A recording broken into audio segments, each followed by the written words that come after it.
Right, I've found a reasonably quiet spot in Richmond Park on Good Friday 2019, and I will try to recite the Tower of Babel, the GFK version of the Tower of Babel.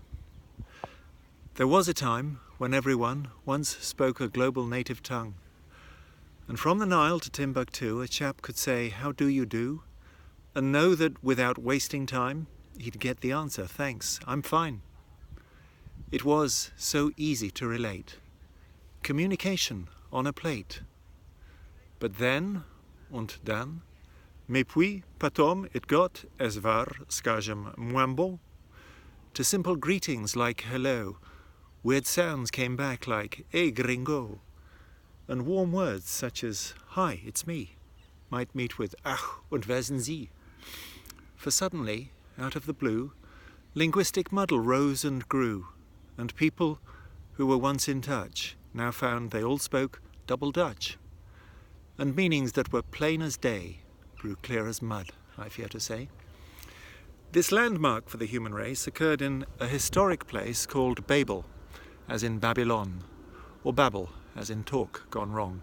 A lively city, one in which there lived a man who was so rich, he felt he really had to show the whole wide world his status quo.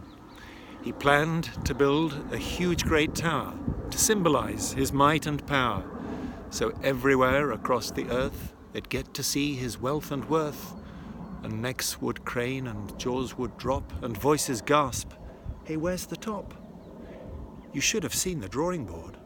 They say it left spectators floored, all staggered by the bold design, a classic icon of the time, with countless flaws, flight after flight, its tiny tip clean out of sight. But one blind spot that no one saw, the great plan had a fatal flaw. It was to be a godless shrine, to make the rich guy look divine. And once erected, folk would say that God belonged to yesterday. For in this new enlightened age, mankind had reached a higher stage, and faith in God and all that stuff should now be seen as utter guff.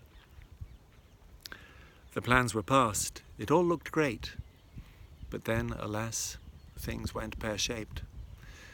They dug the pit, they baked the bricks, the builders came, the lime was mixed, such lofty hopes and such a shame that then the Babel moment came.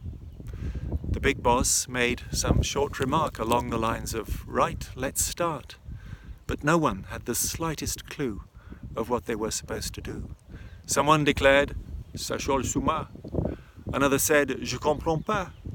The foreman called for discipline, and someone said, "Das macht keinen Sinn." The whole thing grew quite fraught and tense, for nothing made the slightest sense.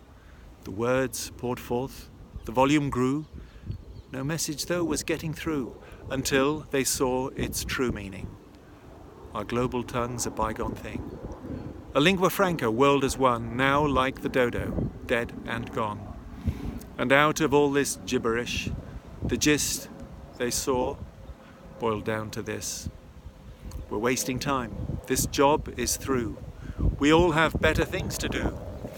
So tools were downed and off they went and cursed this stupid monument, this crazy scheme, this waste of space, this dream that vanished without trace.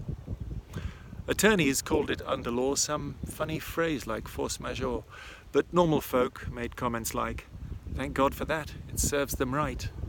The rich man's name is no longer known. Of what he built stands not one stone, and where he dreamt there'd always be a monument to super me, the desert sands proclaim instead that rich buffoon, well now he's dead, that imbecile who planned to raise a tacky temple of self-praise, and in his folly failed to see the depth of his stupidity. Though bricks and egos tumble down, the humble spirit's heaven-bound, and things will come and things will go, but this is what the faithful know.